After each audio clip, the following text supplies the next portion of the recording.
Hello students, क्या हाल चाल? सब बढ़िया। तो आज क्लास में हम लोग पढ़ेंगे number of image form by plane mirror. यानी दो प्लेन मिरर के बीच में अगर किसी ऑब्जेक्ट को रखें तो कितने इमेज बनेंगे। ऐसे कॉम्पिटेटिव एग्जाम में खूब सवाल पूछे जाते हैं कि दो मिरर 60 डिग्री के एंगल पे आपस में इंक्लाइन है, तो ऑब्जेक्ट को रखने में कितने इमेज बनेंगे, 90 डिग्री पे कितना इमेज बनेगा। तो चलिए इस टॉपिक को अच्छे से समझते हैं। सबसे पहले एक चीज जान लेना होगा, वह है पोजीशन। साइमेट्रिकल पोजीशन और एसाइमेट्रिकल पोजीशन क्या होता है। यह दो मिरर है और इन दोनों के बीच कोई एंगल थीटा बना हुआ है।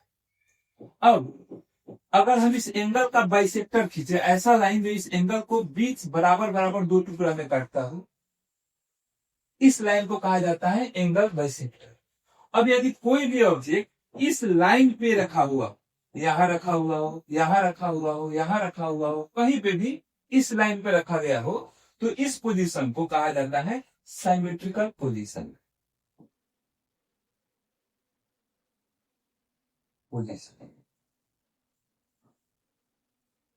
और इस लाइन के अलावा कहीं पे भी आप ऑब्जेक्ट रखे हो, यहां रखे हो, यहां रखे हो, यहां कहीं पे भी रखे हो, तो उस पोजीशन को कहा जाता है ए साइमेट्रिकल पोजीशन। यानी साइमेट्रिकल पोजीशन मतलब एंगल बाइसेक्टर के ऊपर, एसाइमेट्रिकल पोजीशन का मतलब इस एंगल बाइसेक्टर को छोड़ के कहीं पे भी। अब दो मिरर के बीच में किसी ऑब्जेक्ट को रखेंगे तो कितने इमेज बनेंगे, यह डिपेंड करता है दो चीजों पे, एक इस एंगल पे और दूसरा ऑब्जेक्ट के पोजीशन पे। तो आइए हम लोग देखते हैं नंबर ऑफ इमेज कैसे निकालें। पहले नंबर ऑफ इमेज निकालने के लिए आप एम निकालिएगा। M is to 360 degree divided by theta, जहां पे थीटा है angle between the mirror, angle between the mirrors. अब एम का वैल्यू इवन है कि ऑड है, और ऑब्जेक्ट का पोजीशन साइमेट्रिकल है कि एसाइमेट्रिकल है, इस पे डिपेंड करेगा number of image. Case number 1, जब एम इज इवन। अगर एम इवन है तो ऑब्जेक्ट साइमेट्रिकल पोजीशन पे हो या एसाइमेट्रिकल पोजीशन पे हो।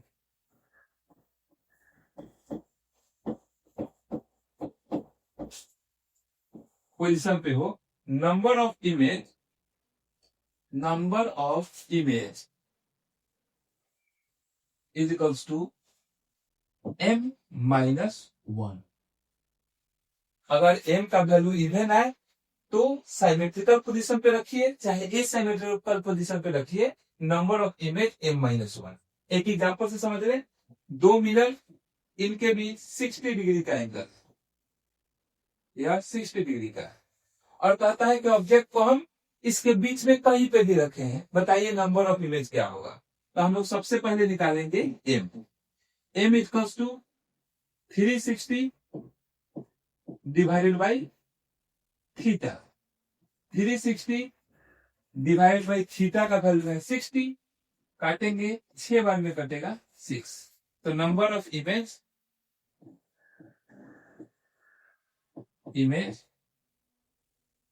इज इक्वल्स टू m - 1 यानी 5। 6 - 1 5। अब दूसरा केस आता है जब m ऑड हो। m ऑड पे कहानी थोड़ी सी बदल जाती है। Case number 2, case 2, when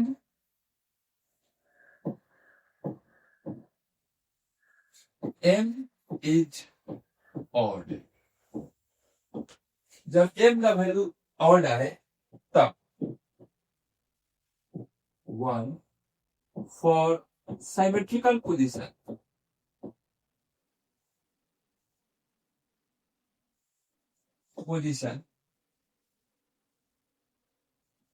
number of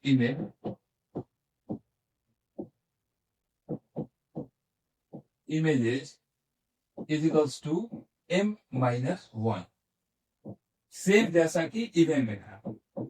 अब for asymmetrical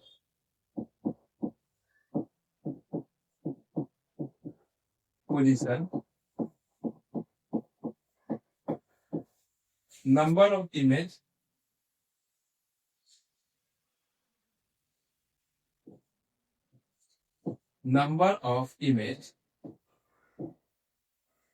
is equals to n। बात समझ में आ गई?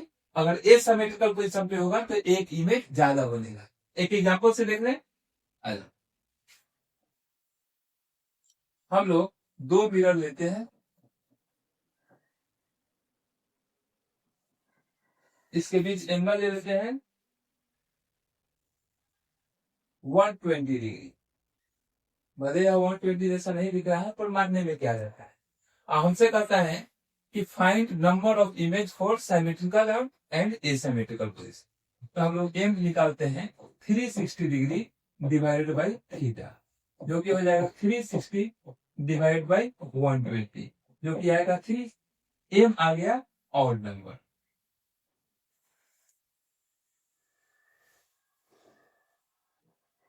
और अब देखो बाबू, एम जैसे ऑड आया तो ऑब्जेक्ट का पोजीशन मैटर करेगा। अगर ऑब्जेक्ट इस लाइन पे कहीं पे भी है, यानी कि सिमेट्रिकल पोजीशन पे है, तो नंबर ऑफ इमेज बनेगा number of image is equals to m minus 1, यानी 3 माइनस 1 यानी 2। और इसके अलावा अगर ऑब्जेक्ट कहीं और है तो नंबर ऑफ इमेज होगा इज इक्वल्स टू 3 यानी n।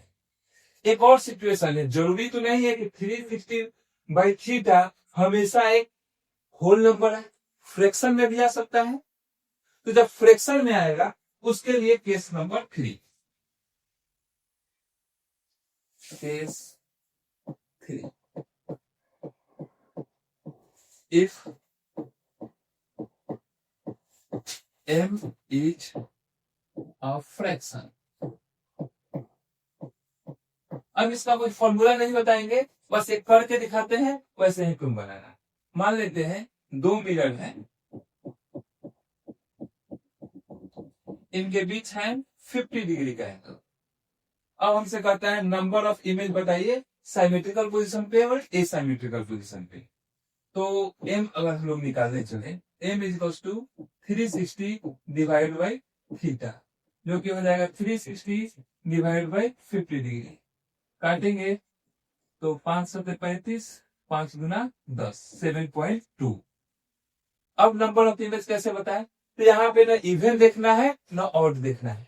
जैसे फ्रैक्शन में आया, फ्रैक्शन यानी दशमलव में आया, दशमलव के बाद के अंक को पूरा पूरा इग्नोर कर दो, और नंबर ऑफ इमेज जितना बच गया इंटीग्रल पार्ट वही आए। यानी number of image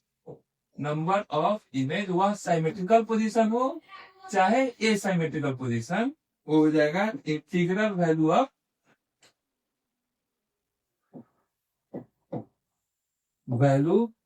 of m। यानी यहाँ पे नंबर ऑफ इमेज हो जाएगा 7। क्या बात समझ में आई? क्या 5 मिनट? चलो ठीक है। तो ये रहा इसका क्लास। उम्मीद करते हैं कुछ नया सीखे हो।